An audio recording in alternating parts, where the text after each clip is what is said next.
Well, YouTubers, here we are today. What are we looking at? We're looking at a box. I actually have always been curious about these Chinese tube amplifiers for a few $100. So I finally succumbed to buying one and seeing what and how they perform. So the box arrived, cut open, but resealed by customs. You never know when someone's going to try to smuggle in an extra vacuum tube or something. But they're doing their job, and I appreciate it, and so does the rest of society. So let's open this up and see what we have. Now, having said that, I did a whole video on opening it a little earlier, and the whole video was blank, so that was a bit of a disappointment. So this is take two. For convenience, I have removed the safety packaging all the way around, and now we just see the salient parts of our project. It was packed very, very well. Tubes were packed separately. They were packed so that they wouldn't break in shipment. You should always have tubes packed separately. So we pull out this one tube, and what do we see? It's a 6HC. Well, I think that's equivalent to a 6SN7. To the side. Let's find some more tubes. Oh, here's a tube. Oh, this is a big one. These are Soviet tubes. This is a 5U4C. Yes, it's a 5U4 rectifier.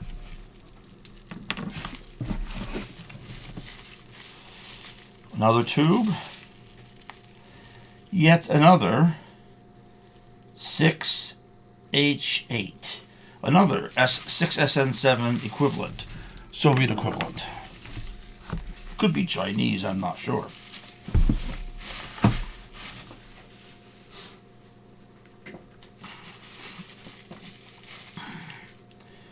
Here is a Winged C.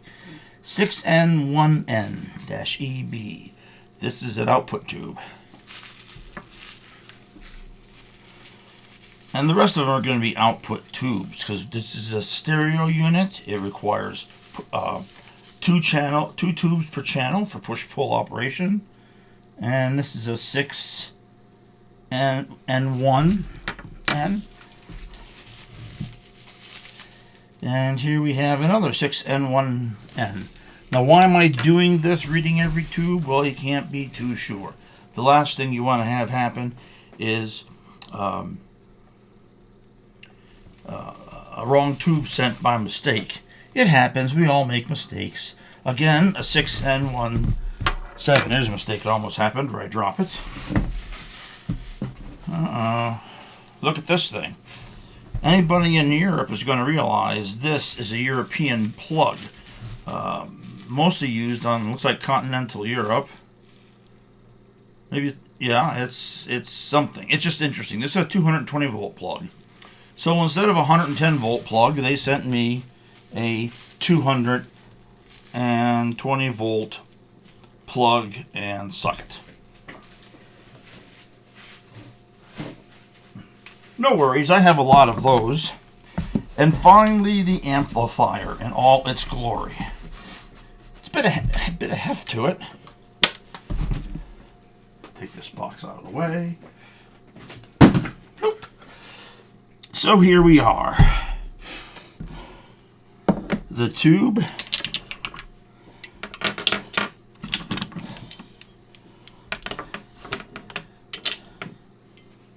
The tubes and the amplifier. Well, I hope you all notice something's missing. The instruction book. How do I hook this all up if I'm a novice user? Now, fortunately, I have a bit of experience here, so I think I figure out which tube goes into which socket pretty easily. Well, let's take a look at this thing. They have very nicely divided it down the middle. Boom, right like this. This, I'll just say, is the left channel, and this is the right channel. The corresponding audio output transformers are here. These are the first drivers. So the signal comes into the amplifier. It's amplified by the elements in this tube. It's then fed into this tube, which is a push-pull stage, which then goes to the output transformer and to the speakers. Let's take, I mentioned this is a 220 volt plug. What if this is a 220 volt unit? I'm kind of screwed, aren't I? I'd have to get a step-up transformer. Well, no one will thank you for that. So let's take a look at the back. Oh, sure enough, it's 110 volts AC. Thank goodness. Here's your output channels. Your common 4 ohms, 8 ohms. A common 4 ohms, 8 ohms for your left and right channels. And here's your left and right inputs. Very nice looking gold-plated product, and I really like these connectors. Very, very nice connectors. Very easy for someone to use. By the way, I'm not too uptight about this cord being wrong, because when I had placed the order on the Chinese site, I ordered a 220 volt basic unit. Well, I didn't want a 220 volt basic unit. I wanted the 120 volt enhanced unit. And I quickly sent an email saying, please, if you can, stop the shipment and send me the unit. And they very nicely replied, okay, and with no extra charge. So I thought that was very nice. Very, very nice of the vendor. Good vendor. I think the vendor's name is Sunbuck or something like that. I'll look it up and we'll verify it. Let's look at the front panel. As I very carefully balance it on the connectors. Power switch.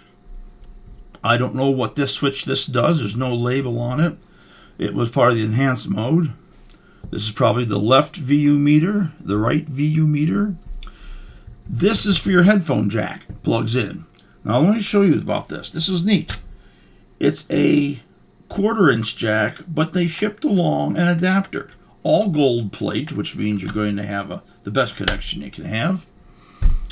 And finally, the knob, volume knob. This knob has little indents.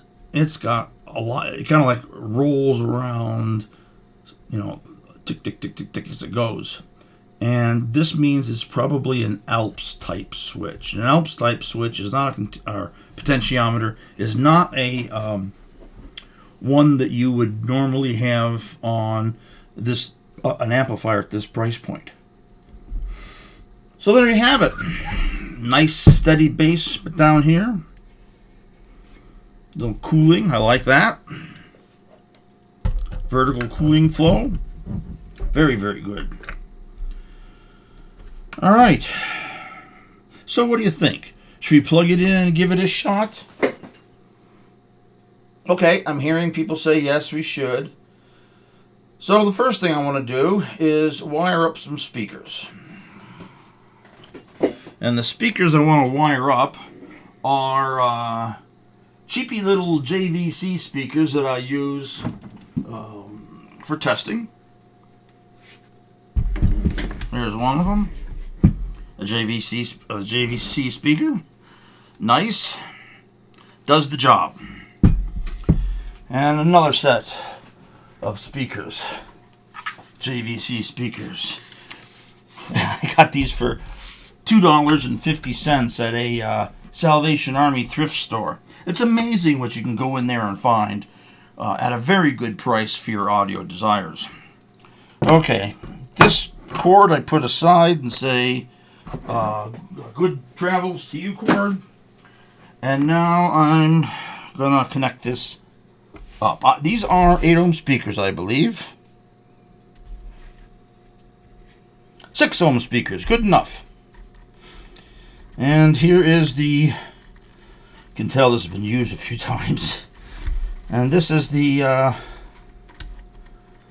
wires.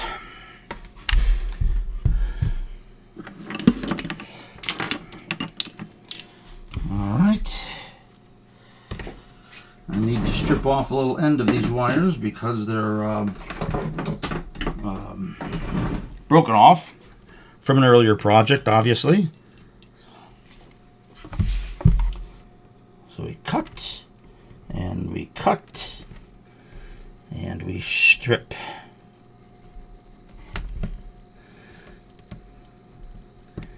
And we strip.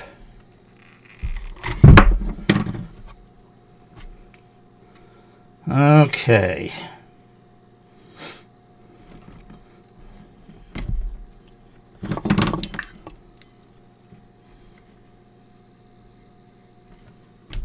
I'm gonna have to move my monitor over where I can see it while I'm doing work. I'm kind of losing track of what's happening here. What do you think will happen when we first turn this on? Will there be an explosion, so to speak? Or will we have a nice amplified sound? I don't know. Well, we're going to call this white one common. It's not terribly important in most amplifiers. If you've got the phasing right on these speakers, it's not going to hurt anything. But what it will do is place the speaker... oh, man. Place the speakers in opposite electrical relation to each other. And all that, I'm really klutzing around here. And all that really does is just give you a lesser quality sound. Okay. So we're going to call, and they even have little black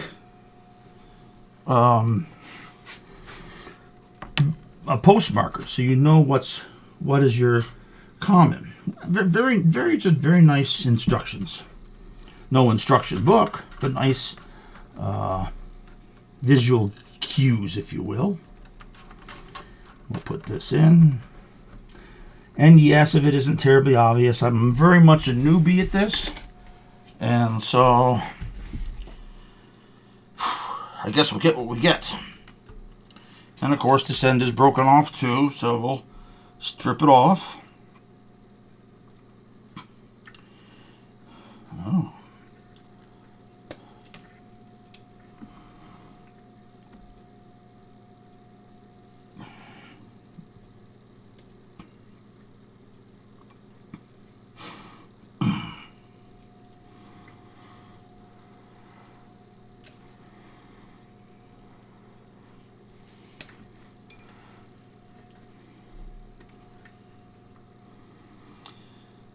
And we'll get this thing on here. I called the white one on the other speaker, the white stripe wire, our neutral, and it will remain our neutral on the other side.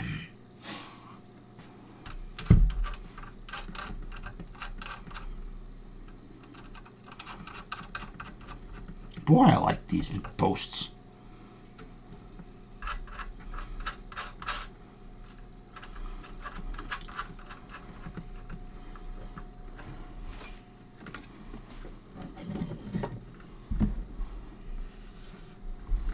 Now, I've got the speakers connected. Let's tuck them way back here a little bit, out of the working zone.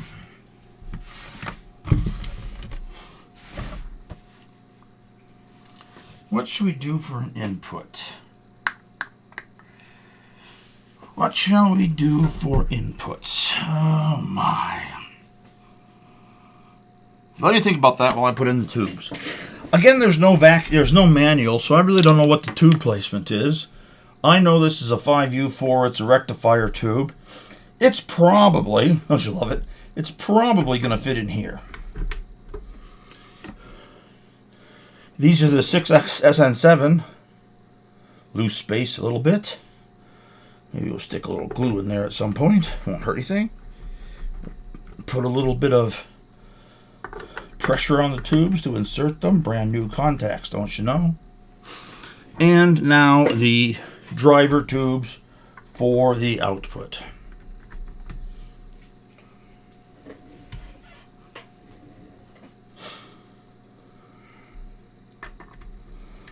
I'm going to really have to do a little better setup, a little better lighting in future productions, because this is not really impressive to me right now. Okay, it all fits in nicely. Everything fits nice. We're in good shape. The only thing we need is a power cord and some sort of audio input to play. So I'm going to stop now for a moment, and I'll return to you just in a few minutes.